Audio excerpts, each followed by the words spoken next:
Well, I've worked very hard in this district. I've come home every weekend, I think, but two since I was elected 4 years ago. Almost once I was in Iraq and the other when I went to Israel on a tour there. I love this district. I know it's configured rather unique, to say the word, to say the least, I should say. But people are people, and I'm just known to fill for everybody. I love just helping people out one day at a time. I think that's what this job's really all about. It's been a very difficult Congress. I mean, in terms of trying to get some bipartisan things going. I would hope that we could, after this election, regardless of what happens, just work together, because I think if you're going to pass anything meaningful, it's always nice to have both parties at the table. But we've done a lot on education. We've done a lot on veterans. Obviously, the health care bill was certainly, I think, front and center for a long time. Some of the myths and some of the facts in the health care bill, I think, got mixed up in terms of what's going on. We've done some good things for small businesses, I think. I believe that had we had not passed the initial, what do I want to say? Stimulus bill, thank you, Tim, I'm sorry. I think we would have seen a serious long-term recession, if not a depression in this country. It did not go nearly as far as I would want to see it go in terms of infrastructure and putting people to work. And I just think that, we, with the energy bill, and hopefully we'll talk about that, but, this has been an interesting Congress, to say the least. I will tell you, I don't think our party's been great at messaging a lot at times. But, I look at this and I look at it, I think my background, but I just come from a very ordinary, place here. And I think with things that happened in my family, kind of mold me into who I am. I don't like the name calling. I don't like the rancor. I don't like the he said, she said nonsense. I don't like gotcha stuff in this business. I like getting things done. I mean, I think I've worked hard on the floor. I know I have. I've been a whip, as deputy whip and a regional whip. My colleagues, I think I have a great respect for. I try to work across the aisle. I have about 5 or 6 Republicans that I consider very good friends of mine, and wish I had more. But not that they're not friends, but I mean in terms of being able to sit down and talk about some things. The things I don't know about, I don't try to dazzle people. If I don't know about it, I'll bring somebody into my office and sit down and talk to them, like Social Security, in terms of what really, that from their perspective, from the actuary's perspective, what they think we need to do with Social Security. Because what you get into is usually get into the one side versus the other side, and everybody thinks they've got the perfect answer to this.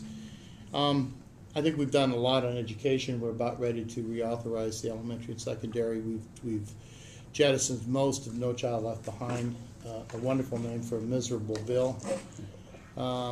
We have really put our money where our mouth is to help schools, districts, so that they don't have to, jettison programs like the arts, which I think are very important, and other things, PE and civics and some things. I want teachers to teach to children, not to a test. I think that's, so using growth models, I think, is good. We've done some great things. I have 2 major amendments in the bill. One is on rural ed funding, so that we can ramp up the amount of money that we're going to spend on rural education. The other is a program called teacher mentoring, and, sometimes when you can't see the old adage, you can't see the forest for the trees. My daughter went to college to be a music teacher and taught for 2 years, and she burned out with 105 kids and is not teaching. And we lose about 35% of our teachers the first 2 or 3 years. With mentoring, where you have a teacher come in and sit down and talk to work with that new teacher, those numbers drastically are reduced. How much does that cost? Well, it depends. It's how many school districts pick it up. It's not cheap, I will tell you, Bernie, but it depends upon how many teachers per school district are opting, or how many school districts opt in. But we lose the cost of losing new teachers after 2 years of service, and having to retrain them again it's incredibly expensive. We've cut the interest rate on student loans and put $1 billion back into the budget deficit on that. I just want people to support me, because I've tried very hard to stand up for what I think ordinary people are on their minds. It's like I said to our caucus, and maybe in with this, I don't know if I've talked too long, just tell me to shut up. I told our caucus, when a husband and wife are sitting down at breakfast having coffee, and one of them or both of them could be an unemployed teacher being pink slipped, or a construction worker, Secretary Geithner came and spoke, giving us this dissertation about the GDP and the stock market, and I got up after he was done and I said, Mr. Secretary, I have tremendous respect for you and the President, but ordinary people are sitting at their coffee table in the morning, breakfast table, and they maybe can't put their kids to school, or they're going to lose their house, or they're unemployed, they don't know if they're going to keep their car. The conversation usually, I don't think, goes like, honey, I know things are really tough, but how about that GDP? I said, it's about the JOB, Mr. Secretary. That's what this is about, putting people back to work. And, I could stay here for another 10 minutes easily and tell you the disappointments that, I think what we should have done, what we didn't do. But, I have people in my district that can't afford stock. I've seen people who have lost their 401ks. They're gone.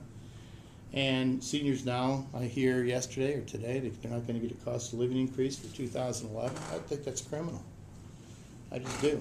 Because their food and their prescriptions and their cost of living for themselves hasn't gone down, it's gone up. And then they look around and they ask me a question that's awful hard to answer. Well, why do some people want to give tax breaks to $100,000 tax breaks per person and we can't get $240 a year for a cost of living? It's awful hard to explain that. So, I represent, I believe what's best is ordinary people. And I like being called Phil. I tell everybody it's on my birth certificate. It doesn't say Congressman, it says Philip. And, but, I want to go back and continue slugging it out for ordinary people. And we don't win them all. And the frustrating part is from my side, is to not be able to see as much cooperation as I wish we could get. But then again, some people on my side on bills, and I'll just leave you with this, I say to them, well, they go, because I'm whipping them, I go, well, I can't vote for that bill. And they said, why? Well, I like the bill. But if I go home, I'm going to really get it from the voters. And I said, well, what do you believe in? Do you believe in the bill? Do you think the bill's the right thing to do? Yeah. But, hey, I got an election coming up, and that drives me crazy, because I didn't run for this job just to perpetuate myself in public office. I ran to help ordinary people out. And if I have to worry about people being angry every time I put in my card, I'm not going to have a good day ever. But if you try to do the best you can, and I'm there because I want the job to be able to help people out, and the rest of it will work itself out, I think. So.